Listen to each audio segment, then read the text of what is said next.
dedicated to presenting Jesus personally to this generation of the young minister and leader by assisting them to fulfill their calling by following and applying the wisdom of God. Our vision is to be a global conference that raises a generation of gospel-centered, gospel-driven, and gospel-focused ministers of Christ, who shall proclaim the gospel with integrity, purity, simplicity, and without adulteration. We are achieving our vision through educating ministers and leaders through our weekly broadcast of the Wisdom Conference on Facebook and YouTube Live, which is making a global impact. Wisdom Impact Magazine, our quarterly educational, inspirational, and informational magazine, which will be printed in hard copies and be distributed globally free of charge to countries and territories which may not have access to internet. The Global Wisdom Academy, an online ministerial and leadership training academy, which remains steadfast and committed to carrying out God's purpose of empowering Christian ministers and leaders globally to effectively execute leadership and ministry work with wisdom. Global Wisdom Mission's aim is to proclaim the gospel in word and deed, describing the shape of Jesus' own ministry. The Apostle Peter says he went around doing good and healing all. Through missions, we seek to provide healthcare for a lasting change during our actual Global Wisdom Conferences in different countries with our skilled medical physicians, experienced surgeons, and professional health workers. Partner with us now and help us spread the gospel of Jesus Christ around the world and take it to places where you may not be able to go yourself. Together, we can make a difference in somebody's life today. To give your donation, visit our website at www.globalwisdommissions.com and donate via our PayPal link or register your interest at wisdomconference3@gmail.com.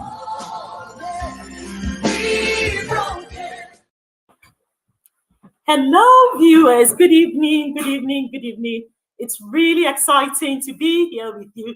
I know it's been a while and I missed hosting, and it's such a blessing for me to be here hosting tonight. Tonight, we are going to be discussing a topic that's really dear to my heart, and I know we are going to be tremendously blessed as we listen to this powerful man and woman of God. I'm going to ask them to introduce themselves, and then we are going to get started. Right, could you tell us where you are watching from? So tell us where you are watching us from. Don't forget to share, call your friends, call your loved ones, get everybody to be on the screens with you tonight, because Global Wisdom Missions, a ministry with global impact. Global Wisdom Missions is an organization of Christian ministers from different denominations and countries dedicated to presenting Jesus personally to this generation of the young minister and leader by assisting them to fulfill their calling by following and applying the wisdom of God. Our vision is to be a global conference that raises a generation of gospel-centered, gospel-driven, and gospel-focused ministers of Christ, who shall proclaim the gospel with integrity, purity, simplicity, and without adulteration. We are achieving our vision through educating ministers and leaders through our weekly broadcast of the Wisdom Conference on Facebook and YouTube Live, which is making a global impact. Wisdom Impact Magazine, our quarterly educational, inspirational, and informational magazine, which will be printed in hard copies and be distributed globally free of charge to countries and territories which may not have access to internet. The Global Wisdom Academy, an online ministerial and leadership training academy, which remains steadfast and committed to carrying out God's purpose of empowering Christian ministers and leaders globally to effectively execute leadership and ministry work with wisdom. Global Wisdom Mission's aim is to proclaim the gospel in word and deed, describing the shape of Jesus' own ministry. The Apostle Peter says he went around doing good and healing all. Through missions, we seek to provide healthcare for a lasting change during our actual global wisdom conferences in different countries with our skilled medical physicians, experienced surgeons, and professional health workers. Partner with us now and help us spread Global Wisdom Missions, a ministry with global impact.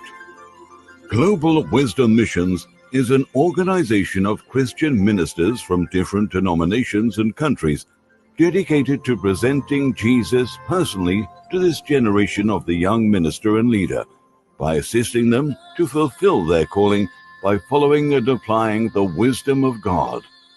Our vision is to be a global conference that raises a generation of gospel-centered, gospel-driven, and gospel-focused ministers of Christ, who shall proclaim the gospel with integrity, purity, simplicity, and without adulteration. We are achieving our vision through educating ministers and leaders through our weekly broadcast of the Wisdom Conference on Facebook and YouTube Live, which is making a global impact. Wisdom Impact Magazine, our quarterly educational, inspirational, and informational magazine, which will be printed in hard copies and be distributed globally free of charge to countries and territories which may not have access to internet.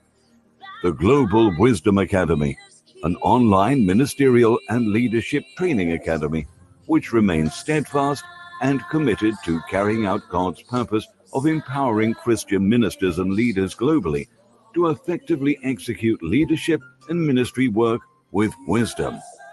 Global Wisdom Missions' aim is to proclaim the gospel in word and deed, describing the shape of Jesus' own ministry.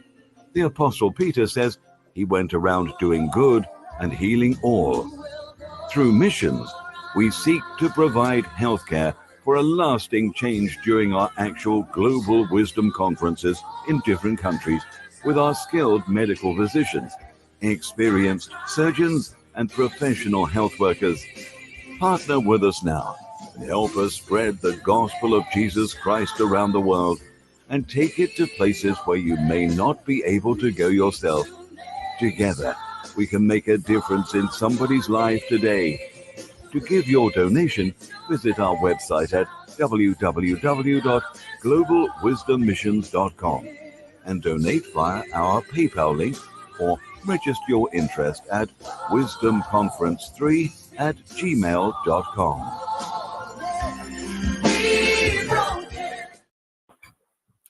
Hello, viewers. Good evening, good evening, good evening. It's really exciting to be here with you. I know it's been a while and I missed hosting, and it's such a blessing for me to be here hosting tonight. Tonight, we are going to be discussing a topic that's really dear to my heart, and I know we are going to be tremendously blessed as we listen to this powerful man and woman of God. I'm going to ask them to introduce themselves and then we are going to get started. Right. Could you tell us where you are watching from? So tell us where you are watching us from. Don't forget to share, call your friends, call your loved ones, get everybody to be on the screens with you tonight, because guess what? You are going to be blessed tremendously as you listen to them. Right. Could you introduce yourself? I'm going to start with Dawn. You go first, please. Hi, I am Dawn. I'm from the UK, and we both live in Southampton. And this is my husband, Jim. So I just want to share a little bit about who I am, where I've come from, and how God's amazingly come into my life and set me free. Dawn, before you do that, could we just give our viewers like 2 minutes to tell us where they are watching from? Okay. So let's see people sharing. Tell us where you are watching from. Let's make sure we can feel your engagement tonight before Dawn starts pouring out this gold to us. So Dawn, I can't see any comments yet. Tell us where you are watching from. Call your friends. Just tag them in the link. Come on, let's do this now. I can't see anything yet. Let's see. Where are you watching us from tonight? Tell us.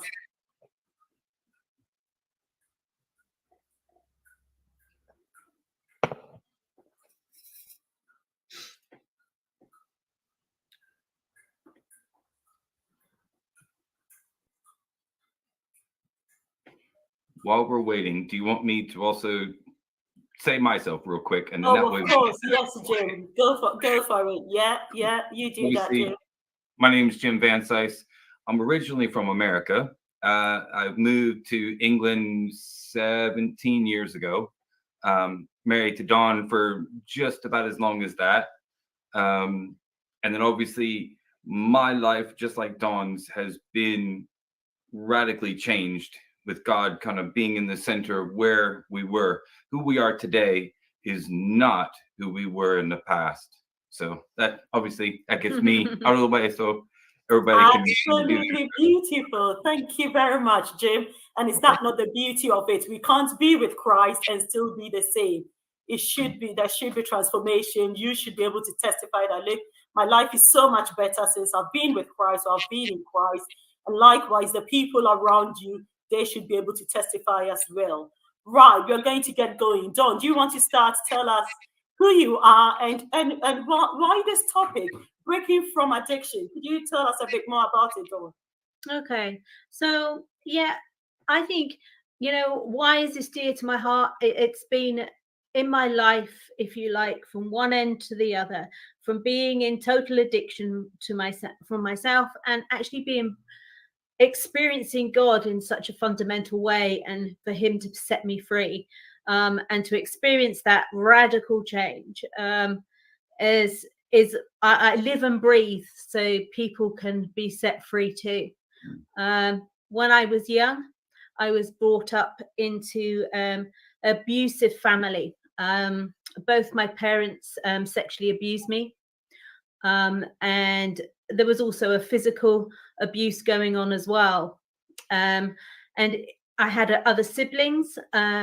One of them left the home, and so left me and my brother there to sort of fend for ourselves within this environment. Unfortunately, my parents were very heavily involved in the occult. And my father was one of the main priests, if you like, for the place there where we lived, and he saw all these churches. And so I was brought up in this spiritual cult, which was so-called healing, so they claimed. And it became such a thing that there were people in and out of our home, doing all this spiritual occult, Ouija boards, all sorts of stuff going on. So my whole life was evolved around this. And unfortunately, my father would abuse the women that came into our home too. So it was very chaotic, very toxic, a very bad environment. And so it was like, how was I going to survive this? How do you function in this? So at a very early age, I think I was about 13, I first found cigarettes, which was quite good. That was just the in thing to do. And then very quickly at 14, I found alcohol, because my parents had a lot of it going on around the house. So I used to steal their alcohol. And I found this worked pretty good, because then I didn't have to be in the world. I didn't have to sit in the environment that I was in. I could still be here alive, but I could be out of this world. Out of the world, yeah. So, and to me, that was normal. But very quickly, I learned that actually men were interested in me when I hit puberty. Also my father, unfortunately, but I learned to use it as a device, that I was able to get money from these men to give me money so I could buy alcohol, or I would get them to buy me alcohol. So in effect, I ended up prostituting myself very young, and then came to 14, and I had the unfortunate privilege, as it were, to encounter drugs. And this was another escape for me to be able to function in what I was sat in. So very quickly, I learned then that to go on from weed, pushed on through that and went to cocaine and alcohol, speed, all sorts of things. And this was just my life. This is what it was like growing up. As I say, hugely dysfunctional. But I always had this inner thing that there must be something that can heal me. Because I'd end up, my mental health got hugely affected, and I ended up having a breakdown. So much so that I lost the use of my legs, and I stopped functioning. I became agoraphobic. But all the time it was like, how can I be healed? How can I get out of this? And I just didn't know. I was on the medications the GP had given me, all sorts of things. So it was like, what do I do? And I became really desperate. And I remember walking down the road one day, and thinking, this man that heals, which I believed was from my father's occult times. And I thought, well, if this guy is real, let me go and find him. So I was walking down the road thinking this, and I passed this little church, and on the outside of the church it said healing. And I'm like, yes, Go on. Yeah. Yes, I know what that's about. That's what my father did. So I'm like, that's where I need to go. So I walked into this church, and wow, was it weird. There was people kept singing really loud. They had their hands in the air and they were praising this God. And I'm like, no, I don't want nothing to do with that. I thought, no, that's just another cult. Don't want nothing to do with it. So I went home, and blow me, 3 weeks later, this man turns up at my door with a baseball cap and a dog collar on. And he said to me, I'm sorry to bother you, but I found that you went to my church. And I said, yes, I did. And I'd like to tell you what I thought of your church. So I'm really angry here, you know. And I said, please come in. And I did my best with this man to put him down, to prove he was a cult. And he said, he just led me gently to the Lord to understand who God really was. And that's how my journey started. But I think he came to see me for about 6 weeks, once a week. And I tried my hardest to beat this vicar down, to say, no, you've got it wrong. And at the end of the 6 weeks, he said to me, Dawn, he said, have you got any more questions about God? And he said, do you realize and believe that Jesus actually really died for you? And I'm like, and I couldn't find any reason not to. And I said, yeah, actually, I do. And he said, okay. He said, now then, he said, I'm going to leave you with my little prayer tract. And he said, and if you want to receive Jesus, then you say this prayer. And I said, oh, okay.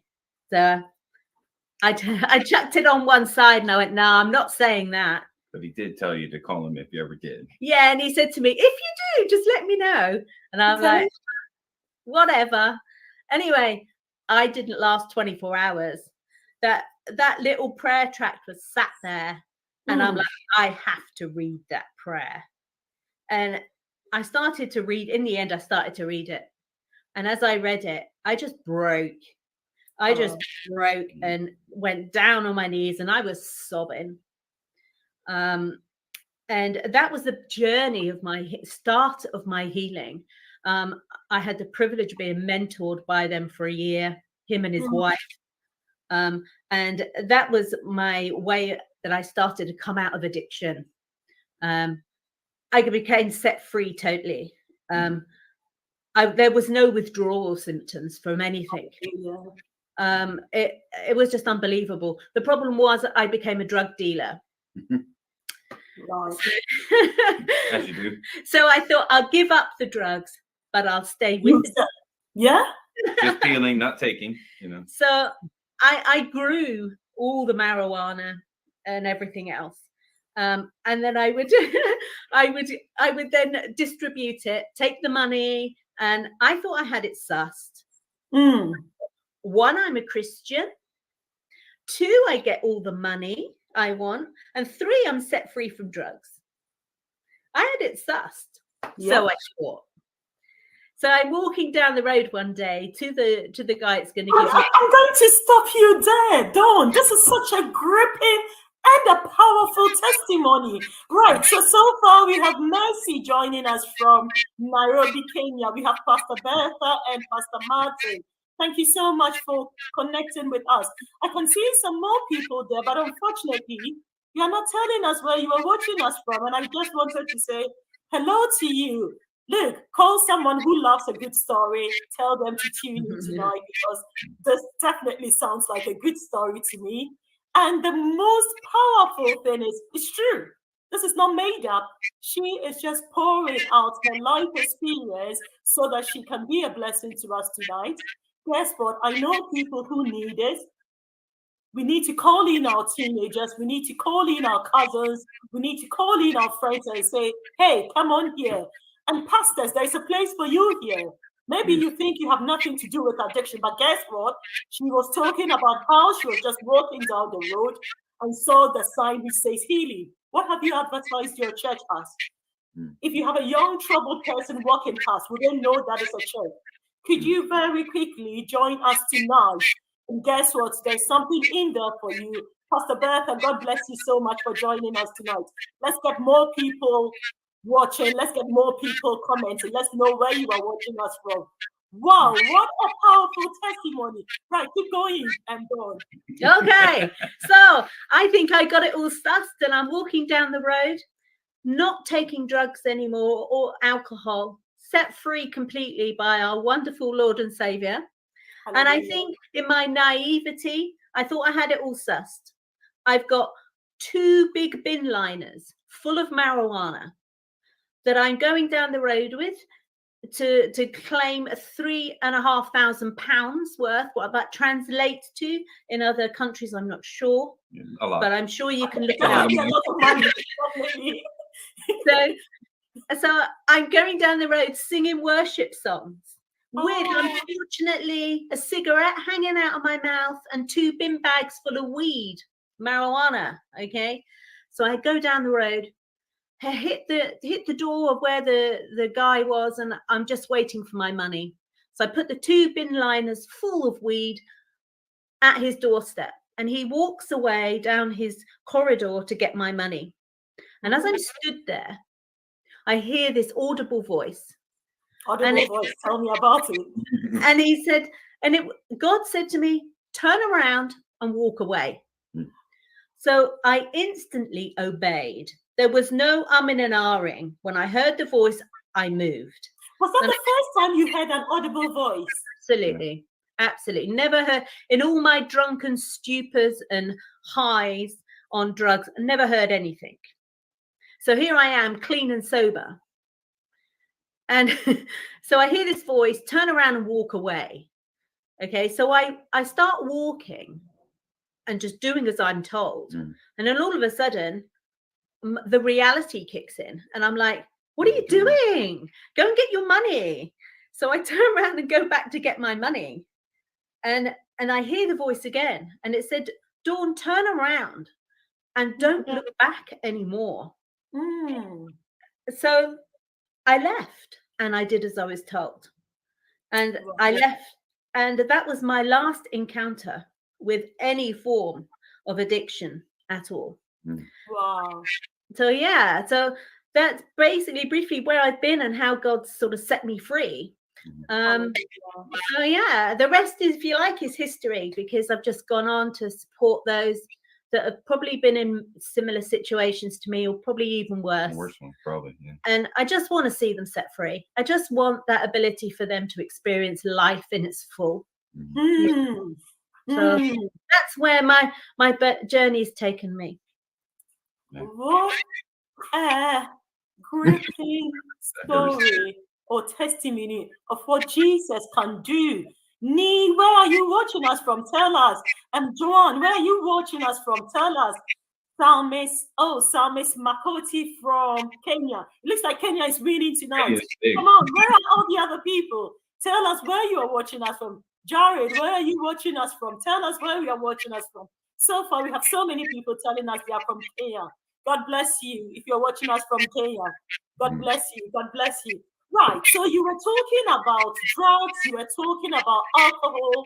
What is addiction? If we should start with that, what is addiction? Okay. You want to? I mean, well, if you think about it, addiction is a constant craving or overwhelming compulsion where you sort of lose control of yourself to use a substance. Usually it's like a coping mechanism. So what a lot of people use, you have a hard day at work, you come home, you go drink a glass of wine. A glass of wine isn't addiction. A glass of wine is addiction when it becomes that habit forming where you no longer can go, it's been a hard day at work. When it's a normal day at work, you're still having that glass of wine. When it is just an average day, you're not at work on a Saturday, you're still having that glass of wine. It's about that part where you lose control to whereas I can give you like a little test. Most people have a mobile phone. Most people don't realize they have a mobile phone addiction. Okay. If I asked you, give me your mobile phone, and all you people out in Kenya, you have to post it to me, okay? But if you give it to me for an entire week and you cannot use your phone, if the first thing that comes to your mind is, whoa, I don't know, okay? There are other ways to communicate with people. There's other ways that you can get into contact with people. But if it's, I can't leave Facebook for a week. What would happen in a week in Facebook? If it's to that level, that's where it's addiction, where you cannot and you have no ability to let go of whatever that coping mechanism is. And it could be anything, you know. Right. Could you let me just say hello to Uncle Nee? It's really lovely to see you here. I don't know whether you saw me. Immediately I read your comments, I started smiling. Really lovely to see you here. Please share this. It's such a powerful testimony. I don't know if you heard the beginning of Dawn's testimony. So powerful. Please share it. God bless you. Thank you so much for joining us from Ghana.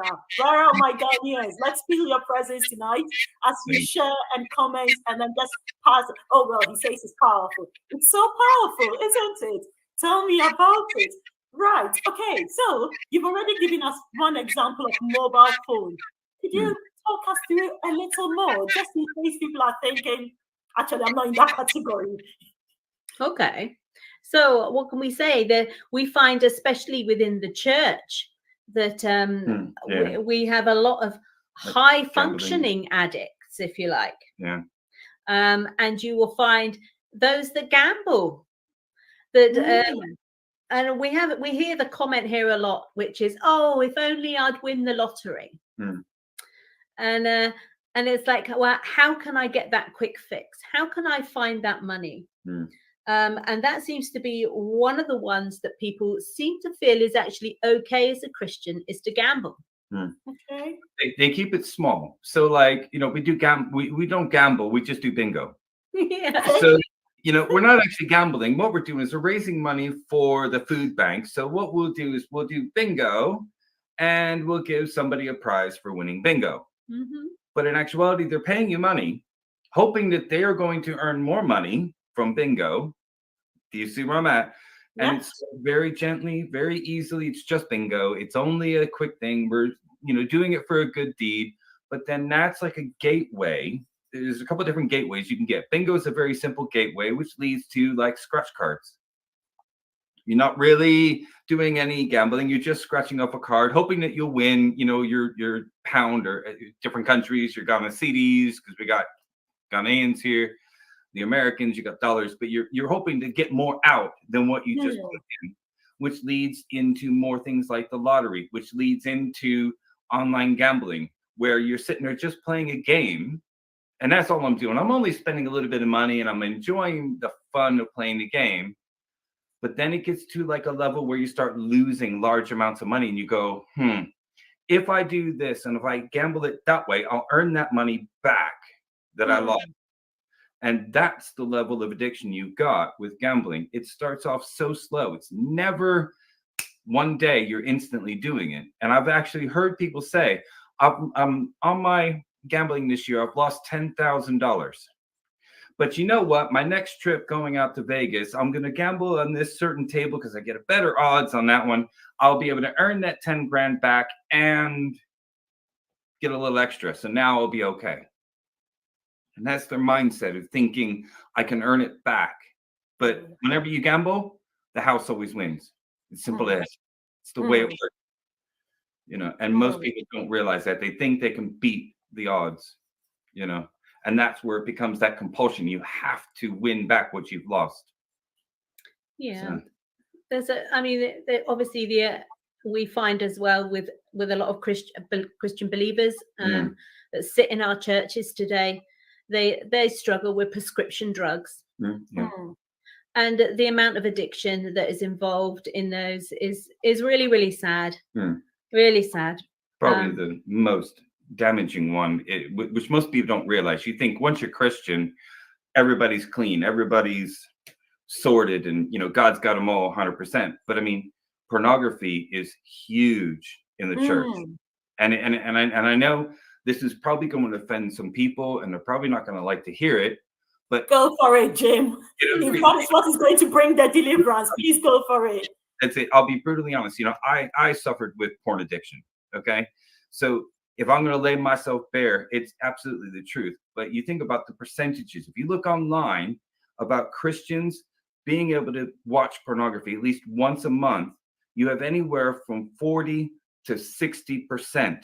So if you think about a church of 100 people, 40 of those 100 people, male and female, are looking at pornography. Oh my goodness me. Now, the one that scared me the most, this stat really got me. Pastors in the church are at 50%, which would mean that if it's not you, the pastor sitting next to you is probably the one. You start looking at your other pastors and kind of giving them that, well, you know, don't pass judgment, you know. It's about, you know, love people where they are and help them out of what it is. There's a reason why they're going there. There's something more than just, it's just there, it's convenient, it's easy. But the stat, 50% with the pastors really got me.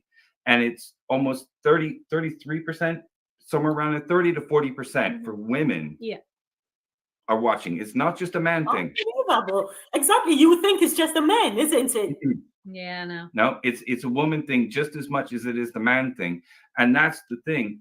It's a hidden addiction. You cannot, when a drunk person walks into church, you see it, you smell it, you know it's there. When they have addiction with porn, you can't see it, you can't smell it, you can't recognize it. They're just a person walking in the door. But it's Jesus never, ever, ever judged. I mean, he went to prostitutes knowing exactly what they are built for and what they are doing. And he loved them for where they are. And it's about finding out why they're going into porn rather than trying to condemn them. Oh my goodness, I can't believe you went to porn. You know, it's just an outlet. It's a coping mechanism. That's more when we're talking about breaking free of these different addictions. It's not about the addiction that's the problem. Because if I free them from porn, but we don't sort the issue, they're going to go over to alcohol. They're going to go to drugs. They're going to find another cope to get through. And that's the big key, is that find that root cause. And that's, I think we'll probably be digging into that in a part 2. Yeah, I think so. Right. Well, viewers, so just to let you know, so we have this going for 2 weeks. So next week, we are going to be still talking about breaking from addiction. Guess what? If I were you, I would actually invite everybody in church, because as he was talking, or as they were talking, I realized that actually some way, somehow, maybe you are not into alcohol or drugs, but you're addicted to your phone. And once the thought of not having your phone makes you panic, it makes you begin to worry and think, oh no, my phone, what have I missed on Instagram? What have I missed on TikTok? What have I missed on social media? What is going on that I haven't been part of? Guess what? There is something in it for you. So please make sure you are sharing. Keep sharing. Tell me where you are joining us from. Right. So let's talk about what are the signs of addiction. You've actually given us some examples, but just in case someone just joined us, could you just enumerate some signs of addiction so that we clearly know if I have this and that, this is probably addiction. Okay. So I guess the compulsion never to leave it alone. Yeah. as we were saying, when you start that drastic search, like you were talking about with the phone, it's like, oh my gosh, what am I going to do? So that compulsion to have it. Yeah, I have to have it. Yeah. Or, you know, it becomes more about, it becomes need rather than have. Okay, I need to have this, otherwise something's going to happen to me. But you're never able to finish that sentence, okay, until you dig deeper as to why. Yeah, you never, if you ever think about it, people never say, I have to have this, because they always say, I have to have this. And that's it. That's as far as they ever go. Okay, and obviously with the drugs and the alcohol, there's obviously the outward signs that come along with that. But you'll also find that they're always wanting money. People are always asking for the money to supply their habit. If they've gotten to a point where they are no longer functioning in society, where they are homeless because their drinking has used up their money so much, or the drugs have used up so much that they've gone homeless, that kind of thing, they are brilliant manipulators. Oh, I don't have any money for food. No, you don't have any money for your drugs. You have a way to get food. You know what I mean? There's enough free places that you can get food, but they use that one and say, oh, my children don't have any food for lunches, so I got to give it to them. Why do they not have food for lunches? I spent it on whatever my addiction is. They will manipulate you and throw, especially family. You guys are especially targeted to them, because you have to love me, you have to accept me, and you have to be a part of me, and I will use you to get what I need. So a lot of emotional blackmail that goes on. But also you'll find sometimes in the actual person as well that actually they start to withdraw from society. They become depressed. They become paranoid. Which then feeds more. They'll get anxiety. They become antisocial as well. That actually they're wanting to exclude themselves from everyday life and become very insular. Yeah, I mean, I kind of want to, there's a thing that we call dual diagnosis, blah, blah, blah, whole bunch of gobbledygook, but here's the very basics of it. People who have addiction can suffer with depression, which makes them down, which then you need a coping mechanism to bring them back. Sometimes they go to alcohol, which is a depressant, which brings them down even farther. So what's happening is you have two things that are drawing. The alcohol is making you feel worse. You feel worse, so you draw to the alcohol to then try and help you cope. And you're dually pulling yourself down into a negative situation. And they need to not only address the addiction, but also the emotions that go behind it as well. And most people only focus that you are an alcoholic, but not deal with the emotion that makes them try to draw that as well. Sorry, didn't mean to jump. Yeah, no, it's fine. I don't know if we want to go into that a little bit, or do we want to chat with anyone at the moment? Yep. No, we haven't got any question at the moment. So yeah, please. Questions are legal. I'm sure everyone is just glued behind your screens thinking, oh my God. Hi, Eric, thank you so much for joining us and for sharing this far and near. Thank you so much. God bless you. Eric from the US, thank you so much for joining us. Right, do you want to go even a bit further? I mean, if you're giving money to loved ones, you talk about emotional blackmail. What is emotional blackmail? Could you just elaborate on it so that we know what it actually is, instead of just having that phrase emotional? And then what do we do? Just tell us a bit more about it. Okay, so I guess we can use one example of a girl that we were helping out. And she was in prostitution at the time. Oh, yeah. And she had a little girl, and she used to prostitute herself for cocaine. Yeah. And she got to a point where she actually lost custody of her daughter due to this fact. Yeah. Not permanently, but just temporarily lost her for a bit. She got put into foster care. So we were trying to help and support her to come off of that. But she would always ask her father for money, because she was saying that she needed to get herself sorted out. and she needed to make sure that she could do her daughter's room up, that she could have enough money for food for everybody, because her daughter was going to come home for the weekend. And so her father would put money underneath her doormat for her, so she had it. As soon as she got it, she spent it on drugs. Straight up. There was never enough food in the house for herself or a little girl. It totally went all the time. And so she would emotionally say to her father, I'm really struggling. I can't look after my little girl if you don't give me this money. And so she would draw off that emotional tie and love. If you love me, you will. Yeah, if you love me, Dad, you'll let me have it. And bless him, the father used to keep giving it. I don't know, at least 2 or 3 times a week. Quite a lot. He would keep giving all the time, but actually all it was doing was going in to feed her habit. And so people use children as a huge manipulator to actually succeed in getting their choice of drug. So that's how people start sort of emotionally blackmailing. And the lies, unfortunately, when you're an addict, you become a really good liar. You know, it's really sad, but you're that invested in supplying your drug to yourself and having that need met, that it goes at all costs. You know, you'll do anything. I want to interject one thing. I know it's really negative about what's going on with this girl, but same girl. Okay. I'm going to give you one that is a heart-wrenching bit. Sometimes when you're supporting people, you've got to go through hell with them. Okay. Now, bear in mind, middle class, white guy, right? Driving around in an Audi, down with all the prostitutes. What do I look like? I look like a client. I'm down there with Dawn. Dawn's on another street because the way the road works, one road is some of the girls, another road's another girl. Dawn's on that side.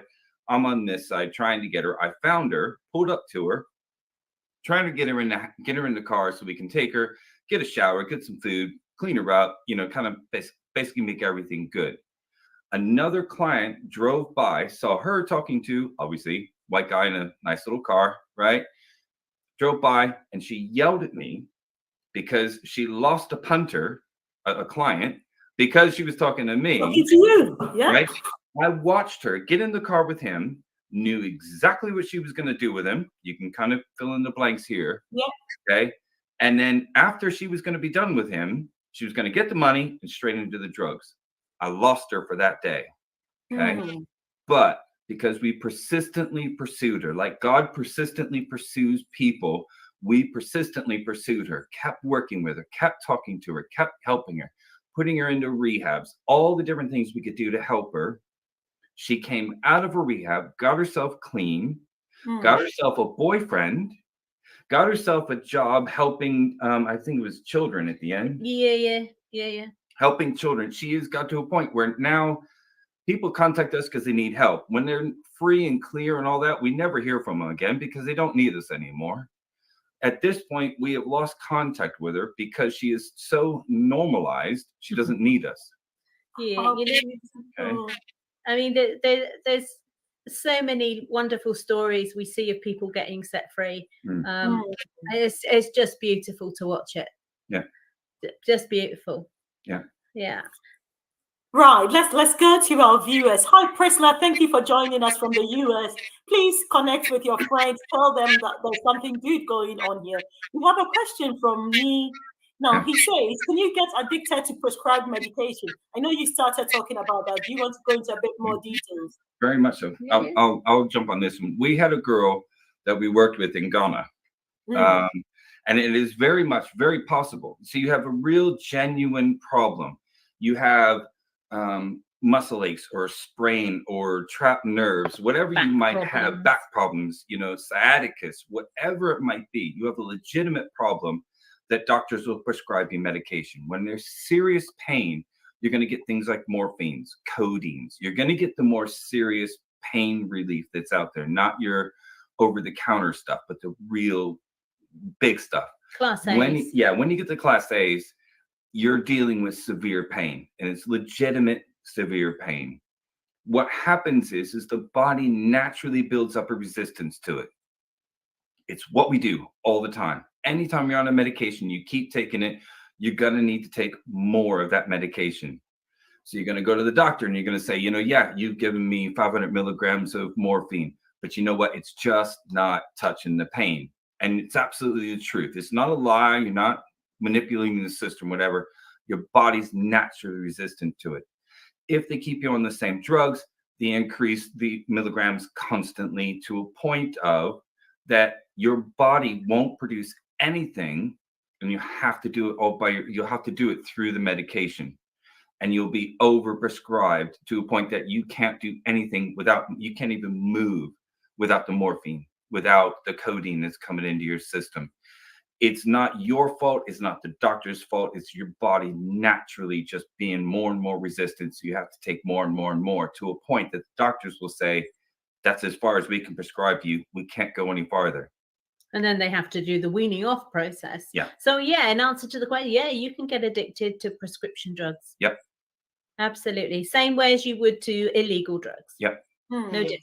Yep. And there's a point where some people, when they do get to that top limit with the doctors, they will then seek out heroin. They will seek out other drugs on the side to supplement so they can finally stop feeling the pain. Mm. So, right. Oh, this is really good. This is such a blessing. I'm just thinking, this is a little bit off what we planned, but I know you are going to help me with this, because as a parent, or as parents, what can we do? Because some of us are thinking, well, I'm not into drugs, so my children are not going to find it. They are not going to find alcohol. They are not going to find cigarettes and all that. But there's phones. They have phones, and they have all these media and gadgets and things. So what can we do? And in terms of friendship and supporting family, what can we do? So I know there's a lot in there. So just take your time and then just break apart. I'll start with the simple thing of saying kids will find it. You can remove their friends. You can say, I don't want you to be around them. They will find it. I was smoking. Sorry if my dad actually sees this. I was smoking when I was 9. Okay. I was up to by the time I was about 11, I was almost up to 2 packs a day without my parents knowing.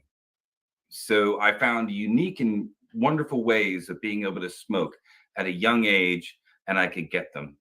If I could get them, anyone can get them. So you cannot stop your children, but if you show them right and wrong, you're more likely that they're going to choose right if they see right as a good thing. I think as well, it's to not even start that process of addictive behavior, which is allowing your children to be sat on their tablets or their games, the screen time, and limit the screen time that they have. If you allow them that free time, they're going to get into that cycle of addiction. And I remember my daughter being addicted to I can't even remember the name of the game now. Crash Bandicoot. Yeah, but Crash Bandicoot, crazy. And she would spend hours and hours and hours on it. But that was because I let her. That came down to my responsibility of how I was going to instill in my children what was right and what was wrong. And I think it's about realizing how easy it is and influential we are into the addictive mind, and how we allow that to happen in our children. Yeah. I mean, one thing to kind of remember, and this is something it's actually God created us to be addicted, not to the bad things. Okay. Get this in your minds. He actually is designed us to be addicted to worship. There's been studies done where people have played worship music and sung to God and spoken tongues and prayed. The same drugs in your brain are produced as the drugs that are happy drugs. So actually our bodies are built to worship God and to be singing praises to God, just like the angels do. It's what we're built to do. The problem is, as a society, we've kind of went, well, I don't know how to do that. Let me find something else that'll do it. And you find the other things that give you those same dopamine drugs that are dripping into your brain. So if you think about it, if you're with your kids, give them a happy drug, a happy thing, so that when you want them to do something good, you increase that dopamine, that praise, that wonderfulness of what you've done. It'll reinforce to your children that if I do this, I get the good things. If I do that, I get the bad things. And it's about praising the good things to a level that they get the happy dopamine drugs dripping in their brain. Does that make sense, or did I just speak? Absolutely, it does. It does. So there's something for us to do as parents. Right, talking about medication, let me go back to this because there's a question about medical marijuana being safe. What do you think about it? Can you see the question up there? Yeah. Medical marijuana they have found that medical marijuana works with people with cancer. I understand that it does have a medicinal value. The simple thing about it is marijuana. It will cause addiction. It won't, it's like codeine, morphine, stuff like that. They are proven medical drugs. Medical marijuana, proven medical drug, works with people, but yes, it will do the same things because it's still marijuana. You will still have the paranoia. You will still have the lung problems. You will still have the addiction because it will happen. And like any drug that you take, your body will naturally build up that intolerance, it'll naturally build up the tolerance to it. You'll be taking more than medical marijuana. Okay. It serves a purpose, but obviously you've got to watch out for the side effects, just like any drug. Cool, thank you. I hope you're okay with that. If not, please come back with another question, and they're more than happy to help you with that. And thank you, Sebastian, for joining us from Zambia. Which part of Zambia are you, Sebastian? Are you in Ndola or Kitwe? So, Kitwe is Kenya. Is Kitwe Kenya? Well, I don't know now. But I've been to Ndola, so tell us where you're joining us from, Sebastian. God bless you so much. And look, it's amazing when you talked about the fact that actually by giving our kids that that praise, filling their pot or filling their bank with that self-affirmation and that positive, the praise, that kind of gives them the same effect that they would get from drug. And talking about the fact that we can actually be addicted to worship. How beautiful is that? And we're created to be addicted to worship, because come to think of it, if you're not addicted to worship, how will you survive in heaven? Absolutely. That's exactly it. Yeah. Can I just say about that as well that unfortunately this is where the devil plays, and it's this. I think for me this is where the devil destroys human beings. Now he plays off of this because we're God has created us to be addicted. Okay. We have a natural release of dopamine that God created us to have. And if you like, even in the secular world, that in AA ministries and everything else, they will tell you that your brain gets hijacked. Okay.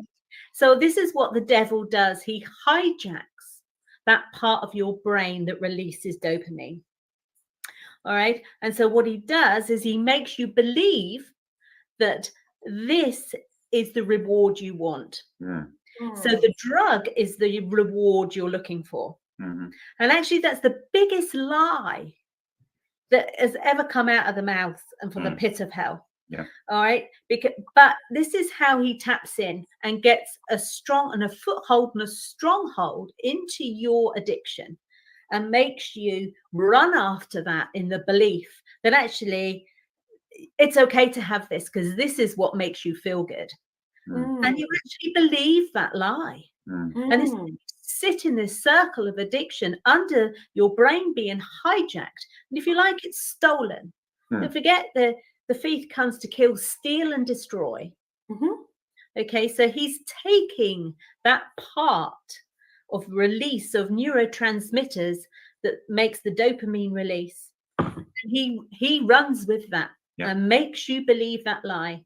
That this is what you want. You want this pornography. You want this drug. You want it. You want this game. Whatever it is, You want it more than life itself. And this is the horrendous destruction we see in people. And this is why we need to be set free from all these addictions. Yeah. I mean, I was thinking about it when they were asking me about the medical marijuana. One thing they kind of consider, medical marijuana is a more pure plant. Marijuana nowadays, you have all kinds of custom flavors, they can lace it with a bunch of different things. Marijuana isn't just a pure plant that grows out of the ground. They are working it and actually manipulating the plant to give you, I mean, I can't even tell you, it must have been at least 20 or 30 different styles, flavors, the way it hits, the way it comes at you, where you get hit later or earlier, how, you know, I mean, you can customize your marijuana by taking different buds from different plants and combining the two together to get a totally different high than you would just off the pure plant. So comparing medical marijuana to street marijuana, they are night and day versions of each other. Okay, street versions, they got all kinds of great names. We don't need to go there because I don't want to have people go, oh, I want to look for that. No, it's not happening. No, not nice. I mean, and the really sad thing is that it's available on your high street. Yeah.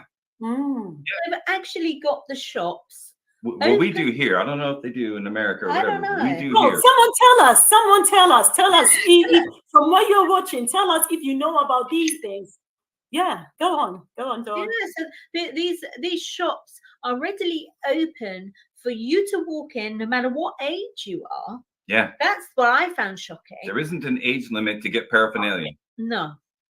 And I mean, it was literally, I mean, the owner of the shop, we were asking questions because of what we do to kind of get people out of it. So we're asking more point blank questions.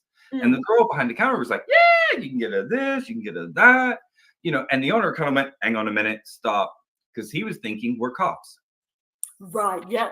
Because we were asking too many of the good questions, too close to where can I get?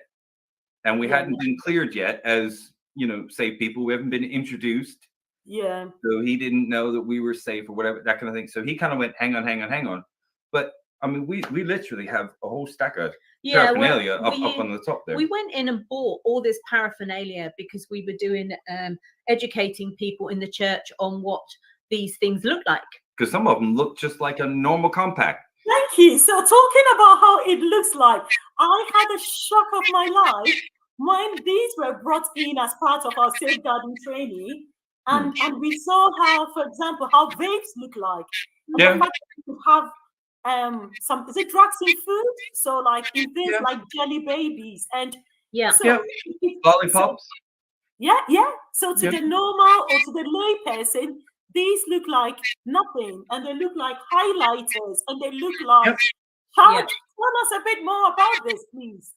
Yeah, I mean, we were quite surprised that actually when you can buy these, you know, the papers that you roll up cigarettes in, so you make these with joints.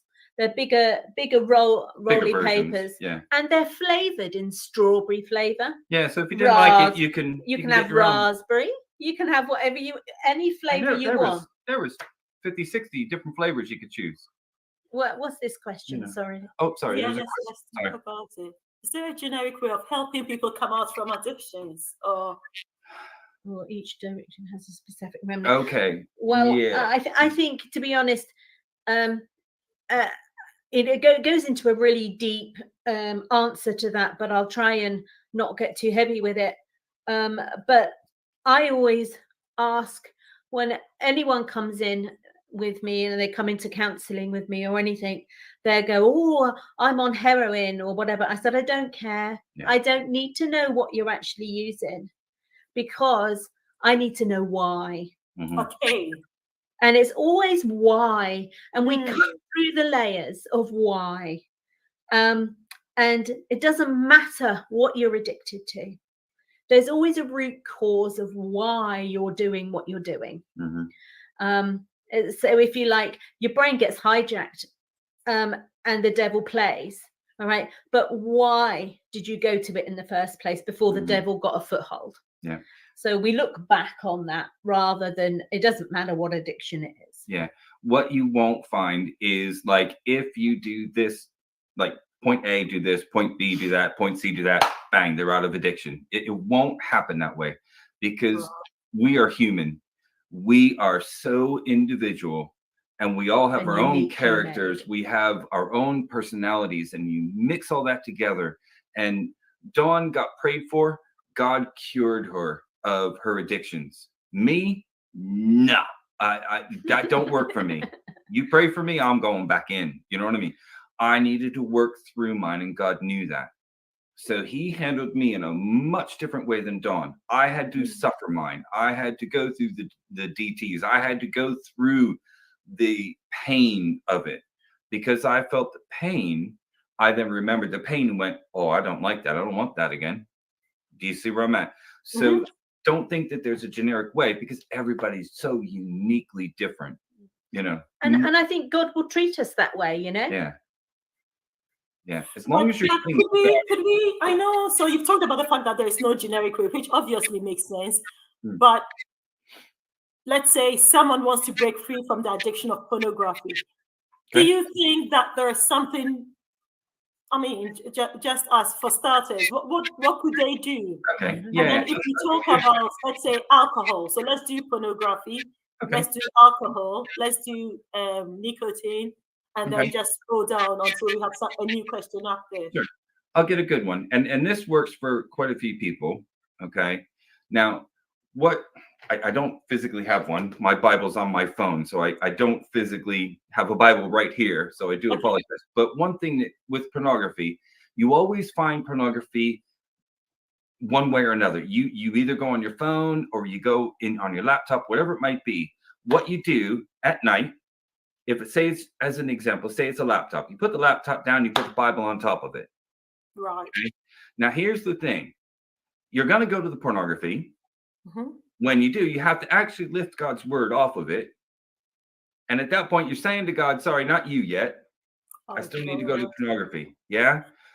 They won't, to begin with, they will literally lift the Bible off straight away. But the more you remind them of, you're putting the Bible on top of it, you're actually saying no to God every time. If you just chose God instead, you'd get so much more out of it. And that's what I found with quite a few of the guys that had pornography problems and the laptop. You put a Bible on top. After a while, they stop going to the laptop and they start going to the Bible because you then change your mindset going, I don't need to look at that girl or I don't need to look at that guy. I'll just listen to God. And trust me, there's enough pornography in the Bible. You can get your fix in that way as well. You know what I mean? But that's what I mean. You're feeding your mind with God rather than feeding your mind with the devil. And that's a way of kind of changing things. That's just a simple example of something to do with that one. You know, alcohol. That's sorry. No, go for it. Go for it. Because I was going to ask another question, but you go for it, and then I'll still chip it in along the line. Okay. And I think one of the other tricks we have to be very sly sometimes ourselves, because we have to dodge and weave through all their lies and deceitfulness, which people conjure up to manipulate the situation. So you have to dodge and weave with them. And what one lady I used to have that would just buy herself a bottle of wine every night, and to her that was fine. It's just a bottle. It was just one bottle. But and I used to say to her, do you actually finish the whole bottle? Well, she said, yes, of course I do. And I'm like, oh, okay. I said, well, every night? She said, yes, every night. So we got to a point in understanding of why was she drinking this?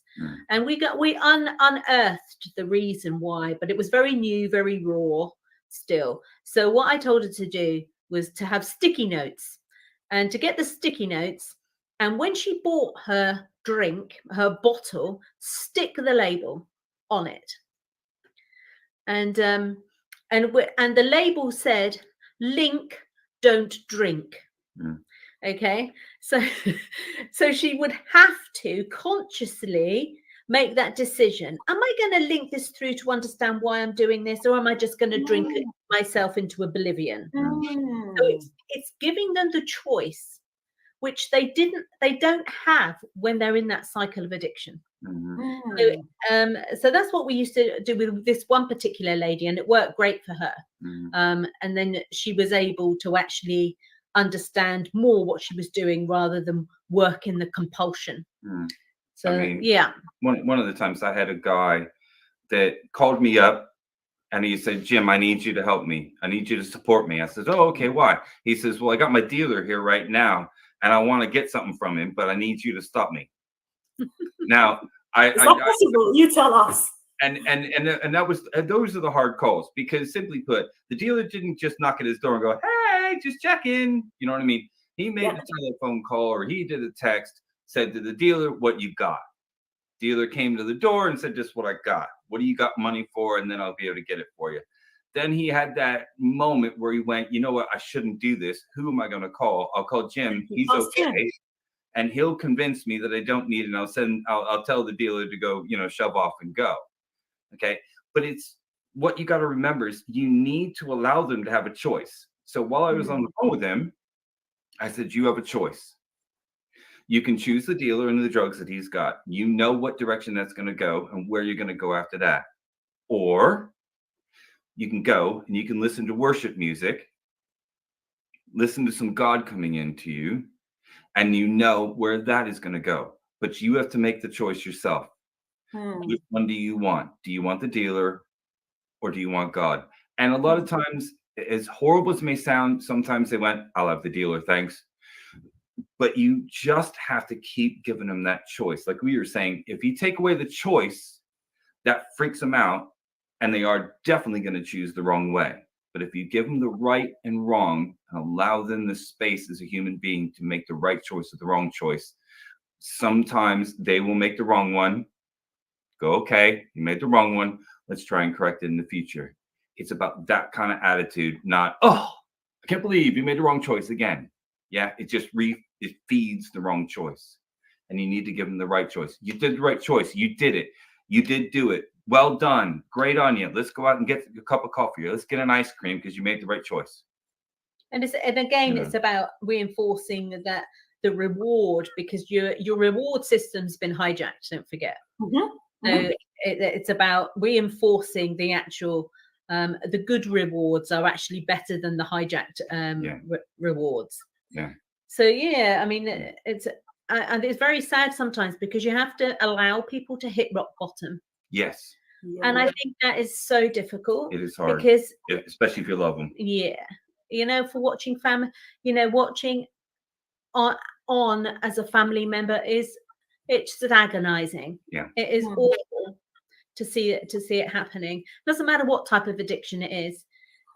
If you're wrapped in it completely, and I know one girl called me up and said, "Can we meet?" And I said, "Yeah, absolutely." And she was in the middle of a cocaine habit, and again, she was out prostituting to get that. We met in the coffee shop, and she came. She said, "I need help." I said, "I know you do." I said, "But are you ready? Are you really ready?" I said, and time and time again, everyone will go, yeah, I'm ready. But they're not. So is there a way people would know if they are really ready for the change? Yeah.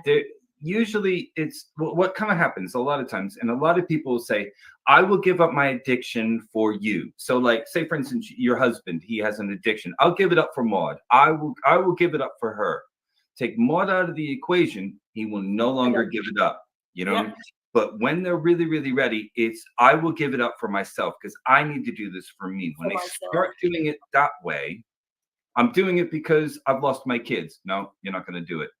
I'm going to do it because I need to get myself right. And you know what? If my kids come back, that is a much more stable and better way because they're going to be sorting themselves out. And once they do, they can prove to everybody, hey, I've changed. I'm changing for me. And then if everyone else comes to them afterwards, that's a better attitude to have than I'll change for my children. But it's finding out what that motivator is. And a lot of times it's you guys just asking and shutting up and listen What motivates you? What is the one thing that would make you really want to go for this? And people always have a single motivator. But the moment, if I said, I'm giving up for Dawn, I guarantee you I will not give up. Because at that point, if you take her out of the picture, she removes herself from the picture, I'm straight back where I was. That's it. Yeah. It is tough. It's tough because you have to sit back and watch them hit rock bottom. Yeah. Time and time again, we've had to sit. They say, why can't you do anything? Because we can't, because it's not our choice. Mm-hmm. It's their choice. You can remove their choice, but I guarantee you there will be removing that choice. Yeah. You know. I mean, okay. So I've got a question here. Is porn okay for Christian couple? There was a what was that? What's the question? Is porn okay for a Christian couple? Okay. I'm going to go with the simple statement. Okay. In the Bible, it says you're not supposed to even look at a woman in a lustful way. Okay. I know I probably got the Bible verse somewhere. I cannot quote a Bible verse to save my life, and I'm sorry that I can't, but I can't. But it even states it to that level. The moment that I, as a married man, am looking at porn, I am not looking at it and going, wow, I appreciate the fine lines and the angle of that woman's body or whatever. You know what I mean? You're looking for a different reason. Okay. Even if you're doing it together, you are both looking at it for the wrong way. And it's about dwell time. I'll get into this real simple thing. I walk down the road, I see a pretty woman, and I identify and go, pretty blonde woman. And that's as far as I go. Simple observation. You've observed the person. If you go, pretty blonde woman, that's probably about 5'8", and that dwell time, that observing and looking, that is where it's wrong, because you start moving into lust. And that's the difference. So as a Christian couple, you don't want to be lusting over someone. Your center, your whole world should be your wife. And that's what you should be looking at. Or your husband. Or husband. Yes. I can only speak for me as a, but that's where you need to be focusing, is that direction. If you guys are doing it together, there's probably something broken in the, there you go. Thank you for the Bible verse. Thank you, Kim. There are theologians out there. Thank you very much. But it's more about basically being that unit, that the two of you are together and you work together. And if there's something that you're doing with pornography together, there's probably something already broken in the relationship. And it's more about putting God back in the middle of your relationship. And I think, again, this is where the devil comes in to steal this, isn't it? And, he will come and destroy what God has meant for good. And again, that's a great example. It's a great example because he'll hijack that system and break marriages down. Just pornography. I mean, it's such a destroyer of families and relationships and marriages. It's it has a devastating effect on marriages. Yeah. Right. Yeah. Thank you for that. So I remember. I remember when we got married. Sometimes when people get married, they say to them, well, you don't know what to do. Why don't you watch some porn together to get some ideas? Okay. I know you've answered it, but that's the reason, because you're a virgin, you don't know what to do. So do you really need to go that way to know what to do? In a way, if you guys have good communication, okay, you as a woman or as a man, you will know what feels right. Okay. I'm going to be very, very delicate and very careful, because I know that obviously we're going out on social media. But the simple thing is, you can communicate and say, I like that. I'd like more of that. And that's part of the fun of being married, is the exploration. Yeah. And it's more about you guys enjoying the time together. And you can actually, the better your communication is, you can say, hey, I like that. Let's do that again. And at that point, you're learning what's right or wrong. If you watch porn, there are things that are there that they do to sell the porn, you know what I mean, which aren't necessarily pleasurable for either person. But you think it is because, it must be because all the porn people do it. And it's like, no, they're just doing it to sell it, But if you communicate, that is a much better way of learning how to have sex, because that's really, God created it for us to enjoy it. And I don't think you have to look outside of the box for that to happen. And I think it's a very special thing between man and woman that is supposed to be kept within the marriage. And I don't think you need to look elsewhere for that. I think maybe if you're having difficulties within the marriage, whatever, I think maybe then you need to go to a counselor for that. Yeah. Yeah. And it's really more than anything, if you're having difficulties, it's probably you're not able to talk to each other in an open, safe relationship. Either that or there's some trauma or something going on. Yeah. There's always a lot of other issues going on behind that as well. But looking for it and looking for solutions on media is not good. Not good at all. Thank you. I'll have another one here. Is masturbation wrong? Absolutely. I don't think there's any ifs or buts about that. No, it's an interesting one, isn't it? I mean, we've kind of addictive in a way. Yes, it comes alongside pornography, doesn't it? Yeah. In a way, if it's because men are visual, so we will want a visual stimulus. Women have a more sensual sort of stimulus, so they're looking for something different: smells, sounds, feelings, that kind of thing. But it's still, you're trying to find an imitation to get the dopamine in your head. That's really what you're looking for, is that bit there, that release. And there's a reason why you're masturbating, whatever that might be. There's something there, and it's like you're lonely, you haven't been around a man for a long time because you can't get this, or you can't find a woman, whatever it might be. There's probably a reason feeding behind the masturbation. Masturbation just doesn't happen on a Tuesday. It happens because of a reason. Again, it goes down to the why question. Yeah. And I had a lady that was actually addicted to sex. Yeah. Just constantly, she said, I just can't get enough of it. Have to have it all the time. Every day. Yeah. Twice a day, 3, whatever it was. But it was a lot. And she was like, Dawn, why? Why do I keep doing this? And, and I said to her, it's no different from wanting sex to having heroin. It's the same thing. Yeah. It's the same release.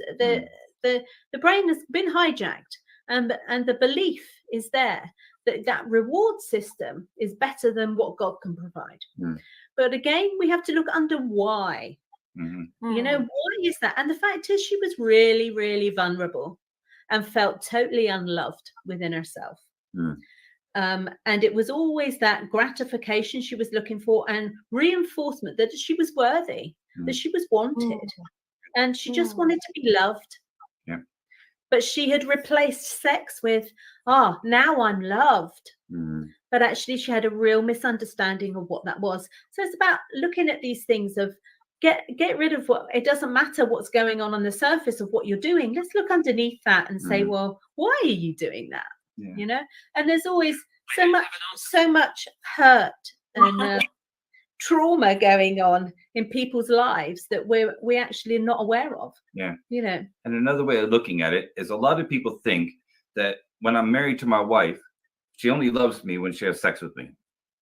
And the one thing you got to remember is that love isn't just sex. Yes, you can love the person and be in love with them and make love to them in sex, but showing love comes in so many other different forms. Okay. So it's not just it's like when they come home from work and you greet them from work. That's love. A cup of tea. It doesn't have to be that physical bit. It's other things. It's things that you do for them. Sometimes it's gifts.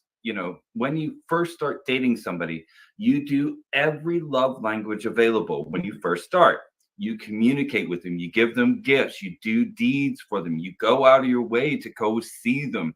All the different things that you can speak love to, you do when you first start. Then you get a bit lazy and you go back to what you want for love, your personal love language. Yeah. You stop giving them all the other ones. And sometimes their love language is different. Yeah. So like if my wife wants me to hoover the house or vacuum the house, that's love language, right? I don't do that one. That's not my love language. Mine's totally different. I'll buy her flowers every day if I can. That's me saying I love you and I'm hammering it home. But she just wants me to run the hoover around the house, you know? And that, if I start doing those things where I speak her language, may not be natural for me, but I'm running the hoover around the house. She's hearing, I love you every day because I'm running the hoover around. And then I'll do my own love language, giving her, you know, a bunch of flowers, whatever it might be. That's me speaking mine. And if she hears that and knows that's mine, she'll hear me hoovering the house and giving her the flowers. She gets a double bubble. And that's where the love comes in. And the sex isn't in either one of those. Yeah. And I think that the overriding thing is we're talking love, and God is love. Yep. You know, Yeah. and it's about bringing love into any relationship with yourself and with others. And it's understanding that actually, yeah, you can love yourself as God would love you, not as the world would have it. And that's the difference. Right. So if you're listening to us tonight, well, we've got a question, but yeah, thank you for keeping the questions going. So if you're listening to us tonight, we are talking about breaking from the power of addiction. And I've got here Dawn and Jim, and they have this powerful testimony of how God helps them to break away from addiction. And guess what? It's not easy, but it is possible. And the key thing for me today is, or my take-home message so far is, ask yourself some deep questions. Ask yourself, why am I doing this? Why? Before you even go looking for help, make sure you've done that soul-searching moment. You've had that minute to ask yourself, why am I doing it? Do we have food addiction? Could we talk about that very quickly and then talk about Quaker upon process question? Okay, so food addiction. Food. Yeah, food is a huge one, isn't it? Yeah. I mean, it's the emotional release that we're looking for, and we get that complete satisfaction out of one. For ladies, I think it's chocolate Or cake. or cake. Yeah, I mean, there's a few, and again, they release the same chemicals as what you would do if you were having sex. So we become addicted to those things, and again, it's comfort. A lot of it's comfort we're needing. I feel good when I have a pasta salad or when I have some chocolate cake. That feeling of I feel good if I eat a tub of ice cream. That's really what you're kind of saying. Yeah, it's just emotional eating. Yeah. And unfortunately, it goes the other way. Emotional non-eating. Yeah, when you don't, and you deprive yourself of food. And you become anorexic. It's because, again, it's a body morphosis of the fact that you hate the way you look. You're not good enough. So again, and I would imagine it would come from there's an emotional trauma sat in there somewhere, that the dislike you have for yourself because, again, you're not good enough. Maybe it's abandonment, you know, whatever that is in there, rejection. But it's the fact that you're hating how you look. And you often hear people say, don't you, that when they're anorexic, they feel fat. And because they don't like food. Their relationship with food has got deformed, you know, so their image and belief about themselves is deformed and very unhealthy. But again, you know, yes, we get hugely addicted to having or not having. We go on the purges when we make ourselves sick, because then we go into guilt. It's such an emotional roller coaster with food. Yeah. And that's not saying that, you know, like I really enjoy barbecue ribs. Hint, hint. But no, I really enjoy barbecue ribs. So literally. And jollof rice. And jollof rice. Oh, really? Right. I will be inviting you. The best one, the jollof rice. But yes. But if you think about it, there used to be a game we played when I was a lot younger. And the deal was I would order a full rack of ribs, and I would eat the entire full rack of ribs before that person would have 2 bites of whatever they ate. If I could finish all of a full rack of ribs before they had 2 bites of theirs, they would pay for everybody's lunch. Good deal. simply put, we got the waitress to get it there very quickly. I was served first, which I would just start eating. Yeah. And then they would talk to the person who was, doing the 2-bite thing to slow them down a bit. And then all I'd say is done. And they'd have 1 bite because we would be answering the question. But the thing was, I would always make sure that I always had the ribs. And I got to a point where no matter where we went, I would look on the menu and I'd go, where are the ribs? And that was because I got enjoyment. Because I kept getting all of these positive influences, especially with that little game we play, that if I ate ribs, it's a good thing. I got the dopamine. And so I'd always be looking for ribs for that reinforcement. So no matter where we went, if we went to a McDonald's, I'd be looking for a McDonald's ribs if they had them, And that's like a food addiction, the same way, because I was feeding it constantly with the positives that came out of it. Oh, there you go. Right, let's look at Kweku's question here. Yeah, so please, where an alcohol addict keeps asking for money, but anytime you give, he uses part to finance the addiction. And this is a son who is a teen. What do you do? Do you stop giving them? If you stop, how will they support themselves? So, yeah. Okay. It's really interesting. That's a tough one, but yeah. It's one that we hear quite a lot. Yeah. Unfortunately.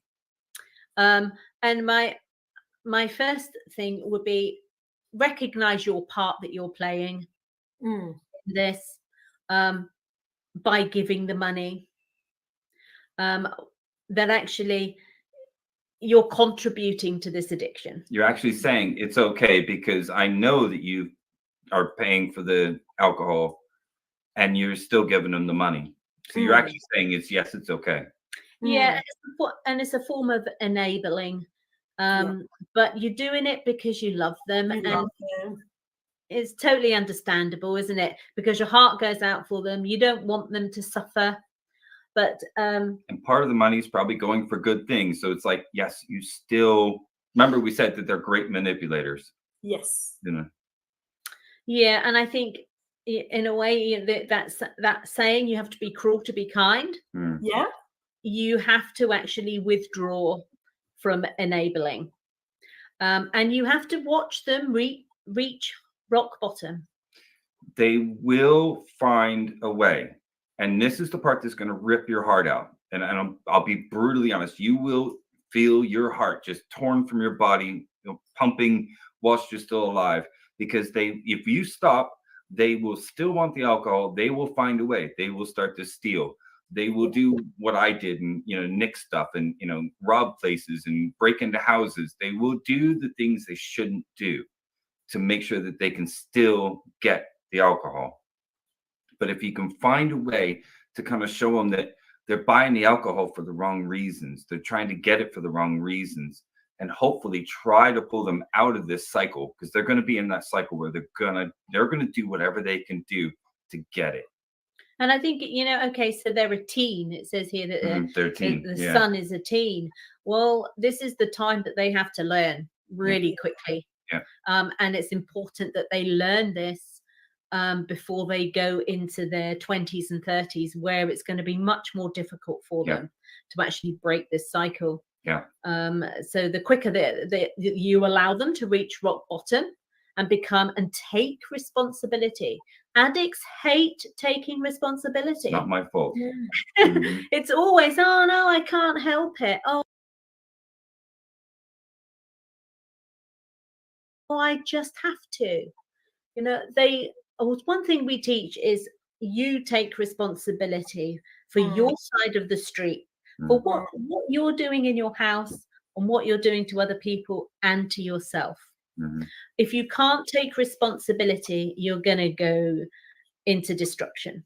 And so the quicker you teach that by withdrawing your enablement, the better. And it's tough, but you just got to sit and pray. You got to sit back and you got to allow God to come and stand in that gap and do the job, because you can't do it. We can't do that in our own strength. You can only support. You can be there and let them know you love them, but you can't enable. Yeah. If you think about the prodigal son, he had to be sleeping with pigs. He wasn't living in just a shabby old shack. I mean, he got to the point where he was sleeping with pigs. You know, he had to go all the way to the bottom. That's when he went, you know what? My servants are dealt with better than I am. Yep. He had to make that realization that, you know what? I'm so horrible and so terrible and so far down that my dad's servants are better than me. And at that point, that's when he hit his rock bottom, and he went waiting for the beating from his dad. And he went, look, I'll just sleep in with the animals with dad's place. And what did dad do straight away? Just like God, he didn't walk, he didn't go, oh, send a servant to go get him. He ran and he grabbed him and he went, get in here. You are part of it. And that's what we got to do is, you know, show how God would have done it. And God did it that way. And that's the way to be shown how to do it. Let him hit the rock bottom, but mop them up with love. Don't mop them up with condemnation, mop them up with love and go, you're back in. Let's get you straight. I think as well that, you know, it's in the story of the prodigal son. The father didn't go anywhere. He didn't run after him. Yeah. Actually, that's true. He didn't. He was just waiting for him to come back home. Yeah. He did nothing apart from talk to God about it, and he waited. And so he didn't enable. He didn't run and try and stop. He waited. And I think that this is the best that we can do is use that as a huge example. You wait and allow them to do what they need to do. Yep. And it's tough. It's not nice waiting. Yeah. And the important bit is no condemnation when they do come back. Don't make them feel awful for coming back. Thank God you came back. I'm so glad you are here. You are welcome here. You know, it is about the comeback, and it's that positive that they came back, and it's like, okay, you screwed up. Yes, you did. And you acknowledge that. You say, look, yeah, you did screw up, but let's clean it up from here. And I think that with that as well, when the prodigal son came home, he was given a robe, wasn't he, and a ring on his finger and everything else. Yeah. So again, that you take that as, you know, the celebration that actually they made a good decision, a good choice, and you reward that good choice. But then again, it's not just that. You can be prepared for when they come home. You can have signposting for them. You can have places of rehabilitation where they can go. You can have tools then, you know, to say how amazing to have you home. Amazing, you've made the right choice. Now we can signpost you. So yeah, there's always things to do. Yeah. Brilliant. Now you were talking about the fact that we should be ready to receive them, isn't it? Now, in that sense, I know that sometimes in I don't know how to put this, but in typical African churches, people can be really judgmental. Sure. And certain things are really frowned upon. Whilst other things, I mean, they're all sin, but whilst other things are considered okay, there are other things that are really frowned upon. Is it okay for someone to come to church if they're under the influence of anything? What would you say? Okay, there are two schools of thought here. Okay, our school, very simple. God is all powerful, all omniscient. He is everywhere and can get through anything. Drugs, alcohol. I've seen people that have been under the influence that have had the healing part of God, that the drugs were drugged out of them. If God can do that, he could do anything. Going under the influence, you want to have somebody who at least knows how to come alongside somebody under the influence. You need a strong Christian that's going to be there to help protect that person and those around them. Okay? Because God can come to somebody in any form or fashion. You need to have somebody there who's kind of like willing to work with that person. I think, can I just say with that as well? The attitude, I think, of judgment on what's okay for somebody to come into a church with. Is it, you know, they come in and judge us because they smell maybe, or they're drunk, or they're using foul language, or they feel out of control.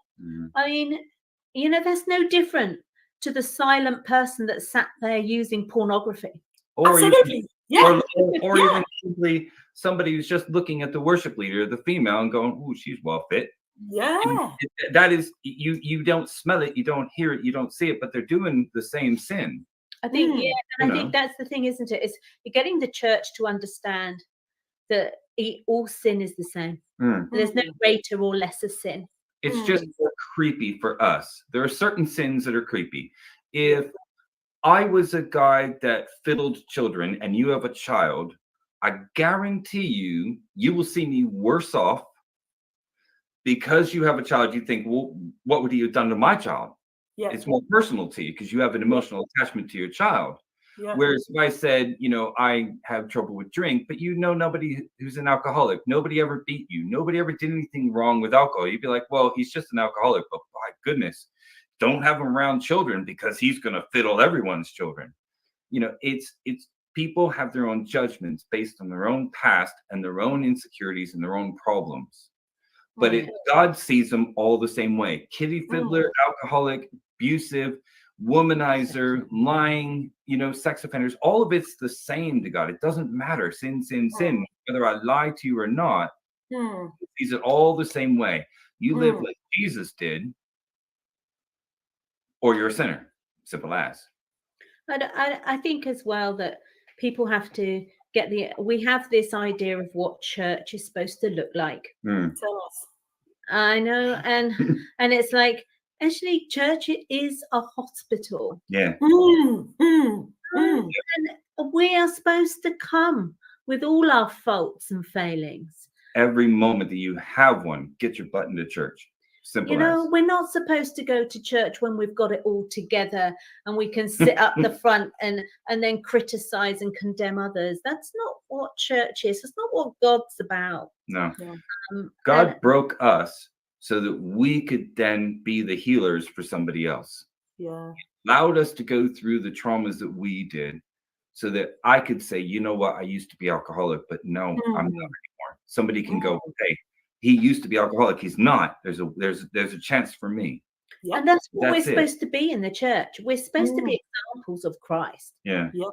We're not there to judge, and we shouldn't be there to judge. If we're judging, then maybe we need to ask that little question, why? Why are we doing that? Yeah. Yeah. So church is a hospital, and we should be accepting. You don't turn people away from a hospital, do you, if they're hurting? Yeah. No. Sorry, you're sick. You gotta go. Yeah. Because that's what it's there for. I had someone say that the church is like Noah's Ark. So you've got the snakes in there, you've got the zombies, you've got everything, all sorts. And guess what? From what Jim was saying earlier on about actually pastors being noted to have the highest statistics for pornography, who would have believed that? I know, it's crazy, isn't it? By all means, go to church. You know what you're doing is wrong, but guess what? There's still a place for you. There's still room for you at the cross. And like Jim said earlier on, just make sure you are going to church. So, as a church, we are trying not to judge. How do we welcome and support such people who come in? And I think, like we said earlier on, it's easier. It's in quotes easier for those sins, like for the person who is masturbating and nobody can see, pornography. But if they come in wrenching of alcohol, how does the church cover them and make them feel loved and make them feel like they are part of God's family? I think we class it as a dirty ministry. Yeah. It's not one of your clean ministries where you can big stats and all that. Yeah, it's not one where you can just sort of package things up and send it off to orphanages and things like that. This is like you're on the streets, you're in the dirty, the rough and ready, like the ghetto side kind of a thing. You're there with them, and as a church, we're called to sit with those people. And we know sometimes people aren't called into doing that type of ministry. I totally get that, but you have to find those that are able to sit with those that smell. Those that actually don't look like us. If you like. and the ability to be able to come alongside people like that, and to be training people like that that maybe want to do it but actually don't know what to do. Yeah. Your church should be having that input in and training on how to support people like this. What do we do? How do we do it? How do we go about this? Yeah. And you should have a ministry there of people that specialize in support. Like, we go back to the illustration of the hospital. You don't get everybody knowing how to stitch up people. You've got people that actually know how to do brain surgery, that actually know how to cover wounds. They specialize. And as a church, we're supposed to specialize in all aspects, so we can support and draw them closer to God in our own unique way.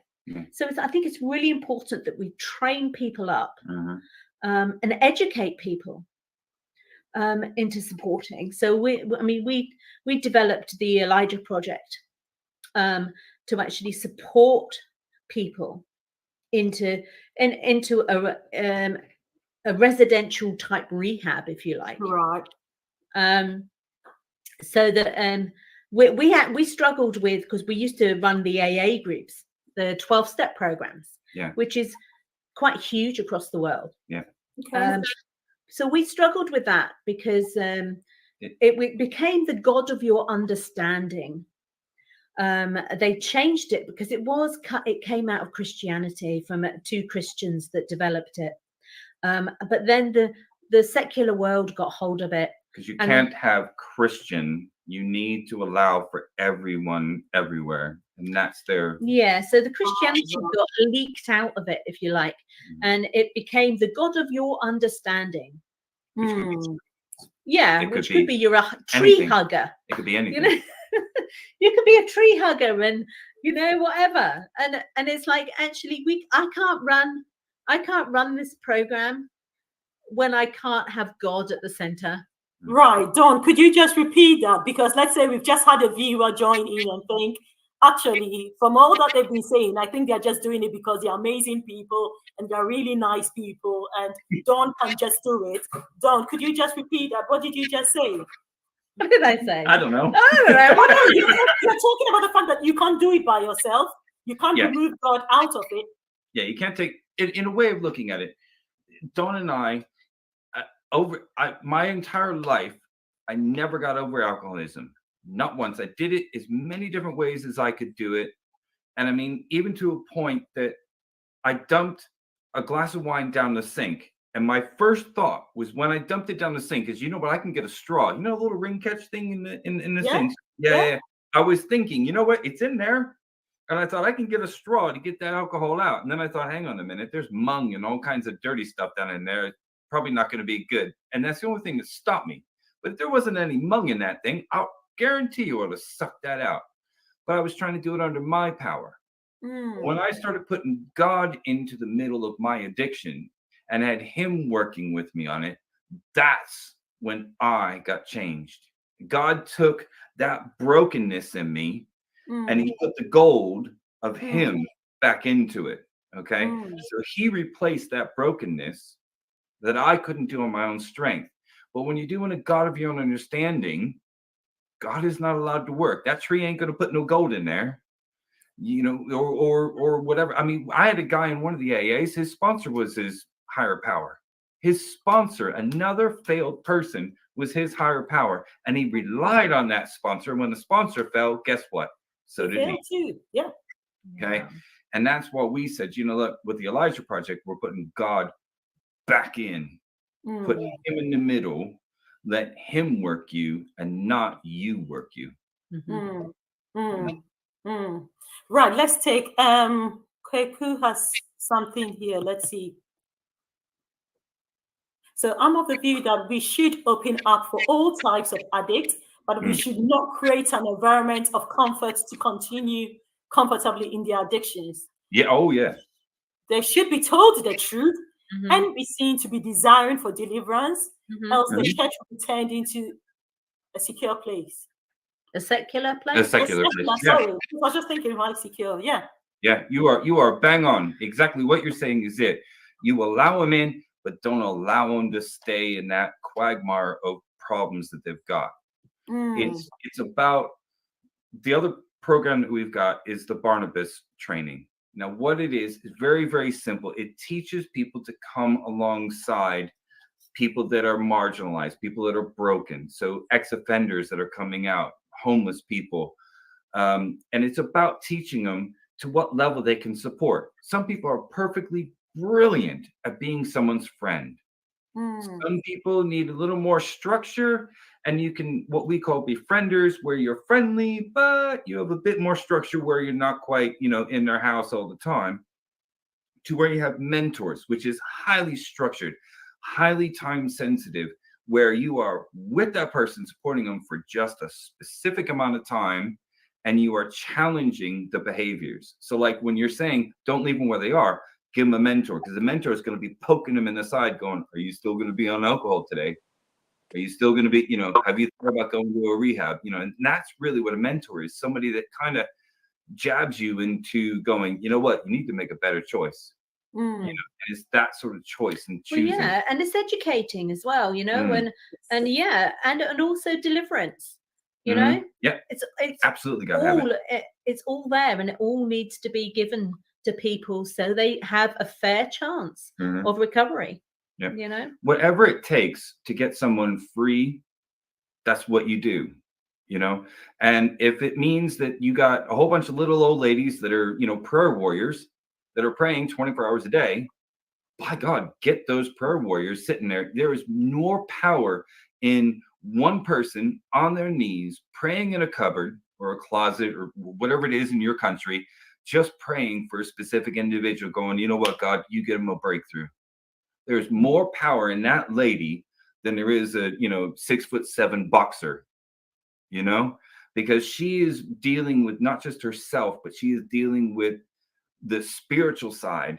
There's an enactment that happens on the other side, the spiritual side, rather than the physical side. And it's more about thinking that direction than just what you can see physically. I think as well, it's really interesting that, again, you ask that question, are you ready?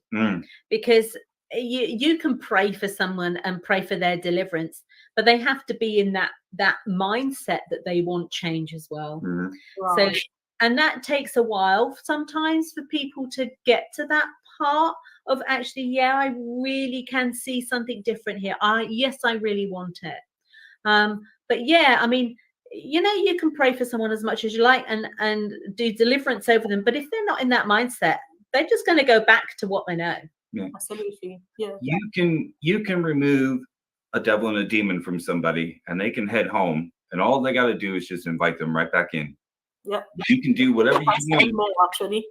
but they got to make that choice as well. And it's about them making the choice, because if they allow them back in, you'll just do a deliverance again tomorrow, and you'll do it again and again and again until they are ready to let go of themselves. Well, they come back tenfold, don't they? Yeah. So.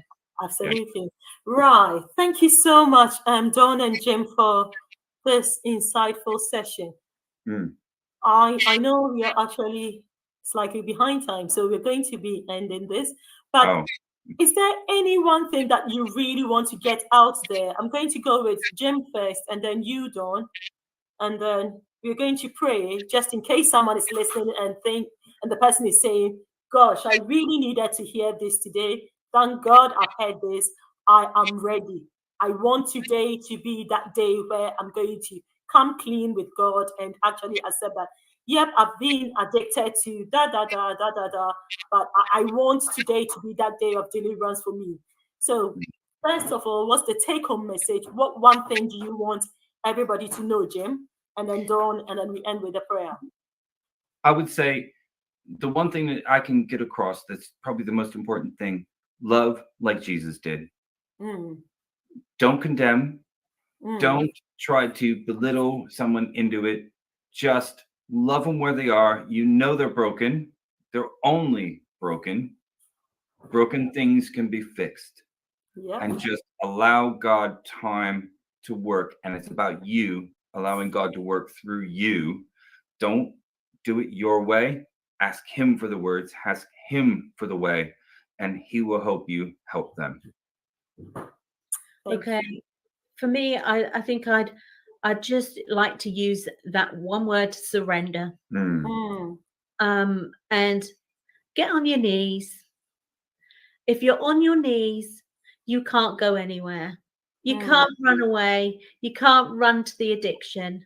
You're sat on your knees. It's going to take you longer. And in that process, surrender. Because the thing is, God already knows. He knows what you're doing. He does. No, but we fear opening that up and admitting. But the fact is, and I think that's a big one, it was a big one for me, God already knows what your past is. Yeah. You're not going to surprise him by surrendering and telling him. Yeah. And a lot of it is fear. So I would say just get on your knees and surrender and seek help. Thank you so much, viewers, for joining us tonight. So next week, we're going to have Jim and Dawn once again, together with Dr. Lai. He'll be hosting next week's program. So please make sure you talk to your friends about it. If you missed this, go back, rewatch it. It's going to be available on YouTube. It's going to be available on Facebook. Just go back, rewatch it, share the link. Make sure that this message gets out there to someone. Next week, we'll be talking about a lot more about the Elijah Project and how people can reach it and how people could access it from wherever they are in the world. Dawn, let's say someone is watching us tonight and the person is finally on their knees. They are actually saying, Jesus, I need you. I want this to stop today. I want this to stop now. I want you to say a prayer for them, Dawn, as we come to an end of the program. Okay. All right. So I just thank you, Lord, for everything that you've been doing. And thank you for this ability to reach those people that are just sitting and listening and hearing this tonight. Just, Father God, that I just ask that they go to their knees and they surrender. They really look in their hearts for the call that they have and shout it out to you, Lord, that they surrender. That they can't do it anymore. And they rely on you, that your Holy Spirit this evening, Lord, will just tap into them, that they will fall to their knees, that they will be asking and calling for help. And Father God, I just ask that you just meet them where they're at tonight, Lord. Yes, Lord. The Lord, that you just comfort them where they're at, that you give them the peace that maybe they haven't felt for a long, long time. Father, that you just help them surrender, help them know that they're not alone, that Father, that you will lead them, you'll guide them, and you're going to surround them with the support that they need. The Father, they're not going to be left out to dry. That's right. Father, that you're going to fill them up with your love at this time. Father, I just ask, Lord, that you just dispatch angels to come around them this evening. The Father God, that they're protected from head to toe. The Lord, that you're going to lead them into a new beginning. That this is a new time for them to be set free in the mighty name of Jesus. That's right. We just ask this in your precious name, Lord. Amen. Amen. Thank you so much. Whoa. Well, Kimberly R.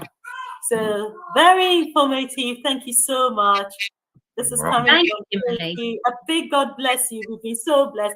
I have been so blessed. I cannot tell you how much. Wow, powerful takeaway, withdraw. My takeaway, withdraw your enablement and watch them hit rock bottom. Absolutely. So though it's painful for you to watch or to look on, that is the best thing to do. Take responsibility and leave the rest to God. Show them love, not condemnation. Pray and wait. Amen. Absolutely. And I think that's the whole program that we've summarized for us quickly. God bless you so much. Thank you, Dawn and Jim, for joining us. Thank you to Eric, who's behind the scenes, who's been working really hard to make this a success. God bless you so much, viewers. And we hope to see you same time next week on part 2. Please make sure you come in with your questions. You could always be sending messages on Facebook. You could send it to Wisdom Conference, and we would read your questions. You could send it throughout the week so that they get ready for you. And make sure you share, tell your friends, tell your family, get your church. This is something that that we all need to hear and know about. God bless you so much, Dawn and Jim. I'd Thank you kindly for having us. Thanks for having us. God You bless are- you. God bless you. I've just been so blessed, and I can't wait to go back and just listen to everything. It's just been such a blessing, such a blessing. So I would ask you to wait for a few minutes as we go off the program. Thank you.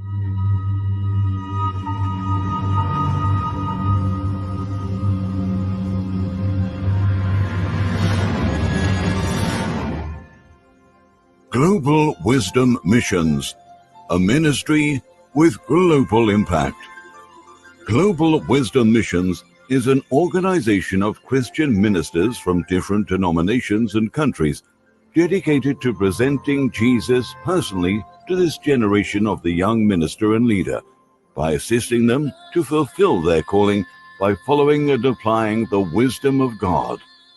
Our vision is to be a global conference that raises a generation of gospel-centered, gospel-driven, and gospel-focused ministers of Christ, who shall proclaim the gospel with integrity, purity,